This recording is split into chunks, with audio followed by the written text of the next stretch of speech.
अत्याचारी बहू की कहानी। गांव में कमला नाम की एक बहू थी जो अपनी सास सरला देवी के साथ रहती थी। कमला बहुत घमंडी और कठोर स्वभाव की थी।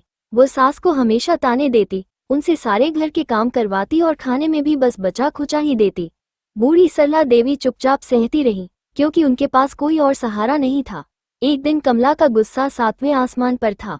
उसने सास को धक्के देकर घर से निकाल दिया और कहा, अब तुम मेरे किसी काम की नहीं, जाओ जहां जाना है। बेचारी सरला देवी मंदिर चली गई और भगवान के सामने रोकर बोली, हे प्रभु, अगर मेरी कोई गलती हो तो मुझे सजा दो, लेकिन मेरी बहू का अहंकार तोड़ दो। भगवान की लाठी बेआवाज होती है। अगले ही दिन कमला की तबीयत खराब होने लगी। डॉक्टरों ने कहा कि उसे कोई गंभीर बीमारी हो गई है। उधर उसके पति का व्यापार अचानक मंदी में चला गया। गांव में लोग उसकी बुराई करने लगे कि उसने अपनी बूढ़ी सास को घर से निकाल दिया। अब कमला को अपनी गलती का एहसास हुआ। वो दौड़कर मंदिर गई और अपनी सास को पकड़कर रो पड़ी, माँ, मुझे माफ कर दो, मैं अपनी गलतियों के कारण ही यह सब झेल रही हूँ। सरला देवी ने उसे माफ कर दिया और घर वापस आ गई।